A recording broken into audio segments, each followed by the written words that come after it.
Hey guys, it's Wyatt here, and today I want to talk about polling yet again.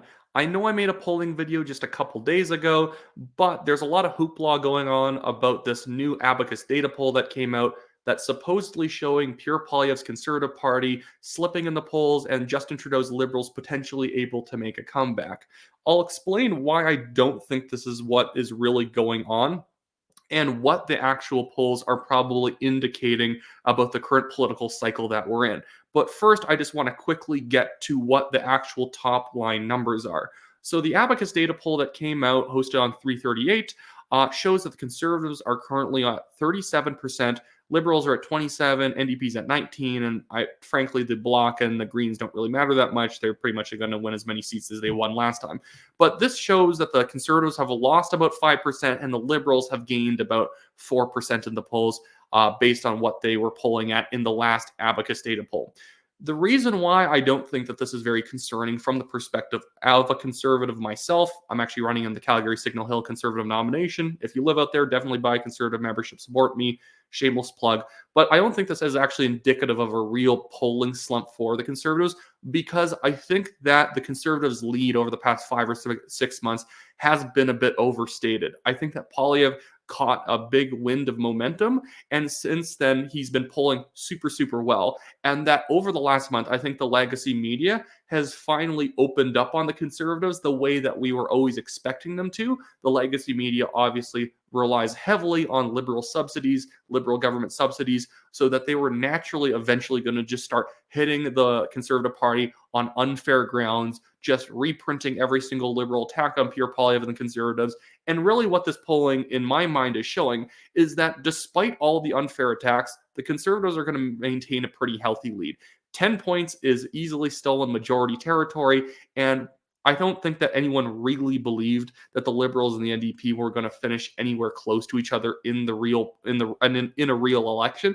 It wasn't going to happen, especially just based on fundraising numbers alone.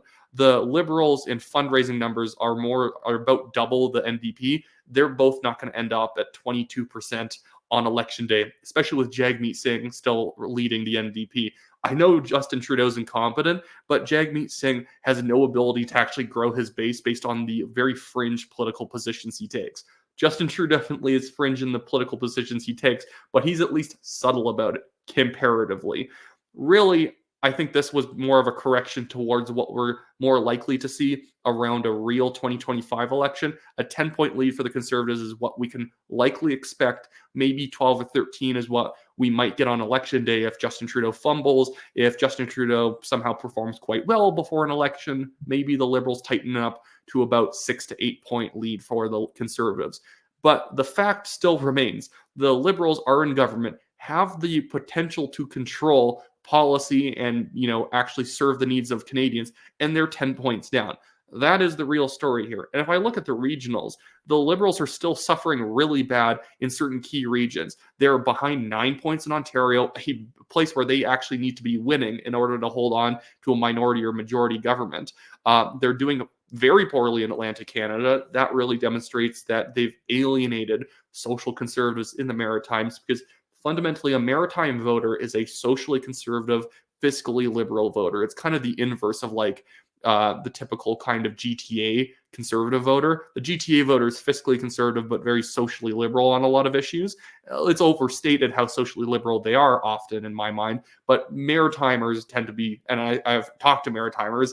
Meet Chris from the Great Canadian Bagel podcast confirms as a Maritimer himself, people are much more community oriented in the Maritimes, but because a lot of lagging industries, they're more reliant on government subsidies. But BC, Conservatives still ahead by quite a margin. They're 10 points ahead of the NDP, who are in second.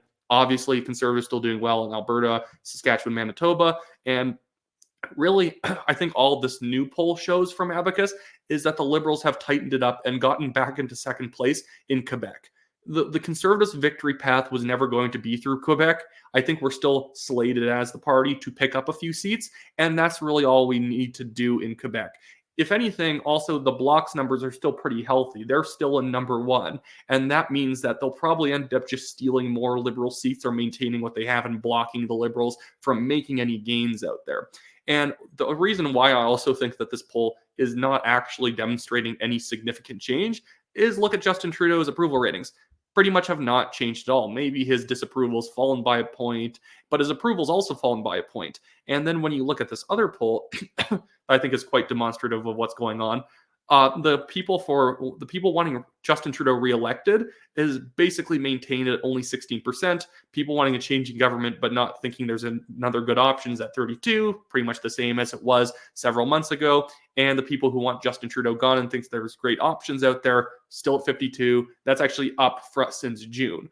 Really, what this probably showed was for an entire month, the media went after the Conservatives for supposedly voting against Ukraine, for supposedly voting against vulnerable groups during this marathon voting session. And there's been a lot of unfair attacks on Poilievre over the Rainbow Bridge car explosion, where Poilievre said that it might be a terrorist attack based on media reports, and the media pretended like he was the one who originated the story about it potentially being a terrorist attack, even though he was basing it off media reporting, and all the legacy media companies trying to shame Poilievre had reported it as a potential terrorist attack themselves. So nobody was to blame at all, and he didn't look bad, but the media pressed in him so hard that there was eventually going to be kind of a scared moderate voter who can go liberal or conservative, who's going to then start selecting liberal in these polls based off momentary shock that the media is trying to project about, Pierre Poilievre being irresponsible, or Pierre Poilievre not being pro-Ukraine, or Pierre Poilievre being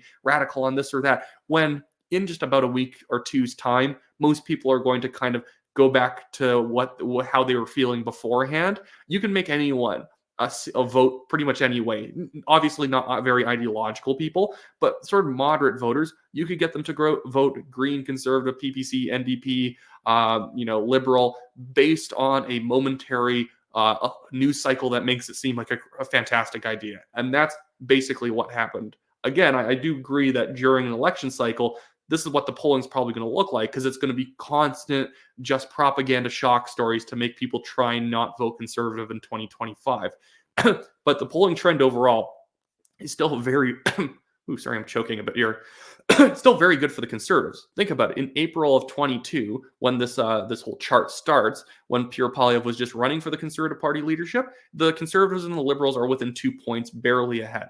Now, even with the supposed cooling of Conservative support, they're up 10, and the general trend has still maintained since June that the Conservatives are very, very much heavily favored for the to win the next election.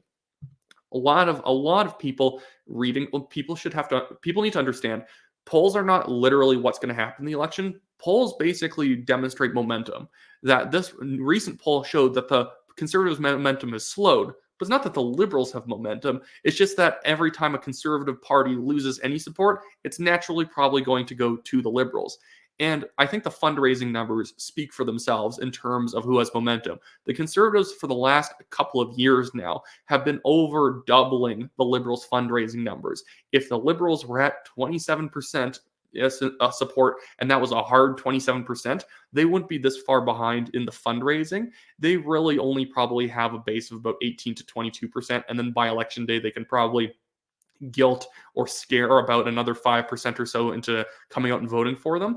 But I don't think it's unrealistic to think that the Conservatives are going to end up at 37% to 45% on election day, just based on the fact that people are going to turn out mostly for affordability issues, and the Liberals have not done anything to make Canadians come back to the fold on those.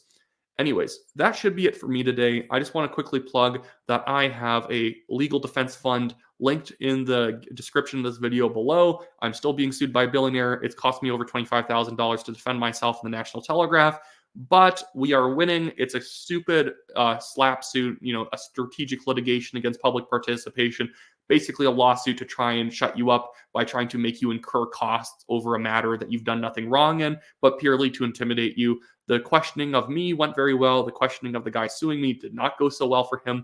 But any donations you can make really do help just sort of alleviate the costs on myself as someone who doesn't exactly have money growing on trees all around me. Not even this nice Christmas tree back here. I've checked it. There's no money on it. And then the other thing is just another reminder that I'm running for the Calgary Signal Hill Conservative Party nomination. So if you're watching this video and you live in Calgary, check if you live in Calgary Signal Hill. It's on the west side of the city. So go see if you have a current membership. And if you live in that riding, make sure to vote for me, #1 on your ranked ballot. We want real conservatives representing strong conservative ridings. And I actually live in the riding, and I am actually a consistent conservative. Two things you don't think would be unique while you're running a conservative nomination, but you get a lot of opportunists, in my opinion, who are shaky in terms of the conservative principles, but like the prospect of potentially getting a safe seat to represent. But other than that, I hope everyone has a fantastic day and great Christmas season.